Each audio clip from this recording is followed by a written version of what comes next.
Accident ছিল, আমি ইচ্ছা করে করিনি। একদম মিথ্যা কথা বলবেন না।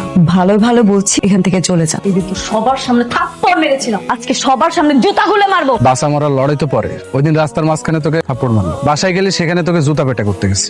এত কিছুর পরেও, এত লজ্জা দেওয়ার পরেও ওই মেয়েটাকেই তুই বিয়ে করবি? আমি ওই মেয়েটাকেই বিয়ে করবো। ওকে আমি এমন শিক্ষা দিব মৃত্যুর আগ পর্যন্ত মনে রাখ। বিয়ে তো পরের কথা, ও তো রাজিই হচ্ছে না। ওরা আমাকে বিয়েটা করতেই হবে, যদি সোজা কথায় কাজ না হয় তাহলে আঙুল বাঁকা করে দিই। ভাইয়া আমার তো দেরি হয়ে গেল।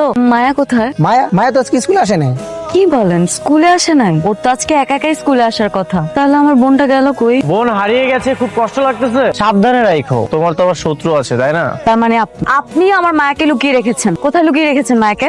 আমি তো জানি না। আচ্ছা, তুমি তো অনেক সাহসী প্রতিবাদী নারী, ঠিক আছে, তুমি তাহলে তোমার বোনকে উদ্ধার করো। হ্যালো বাবা।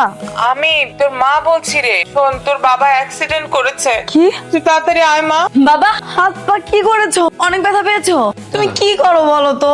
রাস্তাঘাটে একটু সাবধানে দেখে হাঁটবা না? সাবধানে তো ছিলাম, হঠাৎ করে একটা গাড়ি এসে পিছন থেকে ধাক্কা দেয়। আমার কেন যেন মনে হচ্ছে কেউ উদ্দেশ্য প্রণোদিত ভাবে কাজটা করেছে। তুই একা কেন? মায়া কই?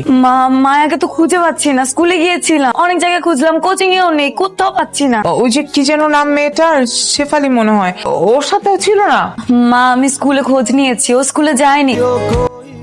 একদিকে বোন হারিয়ে গেল, আরেকদিকে বাবা অ্যাক্সিডেন্ট করলো। একটুর জন্য মারা যায়নি, বেঁচে গেছে। আপনি সবকিছু জানেন, আমার বোনটা কোথায় আছে সেটা আপনি ভালো করেই জানেন। আর আমার বাবার অ্যাক্সিডেন্টটাও আপনি ইচ্ছা করে করিয়েছেন, তাই না? আমি তো কিছুই করিনি। একদম মিথ্যা কথা বলবেন না। উনি প্রতিশোধ নেওয়ার জন্য পাগল হয়ে গেছে। আর সত্যি করে বলেন তো আমার বোনটা কোথায়? তোমার বোন কোথায় সেটা তো আমি জানি না, আর জানলেও বলার প্রয়োজন মনে করছি না। তোমাকে যদি বলি আমার লাভটা কি? আপনি কি চান? তোমাকে আমি বিয়ে করতে চাই।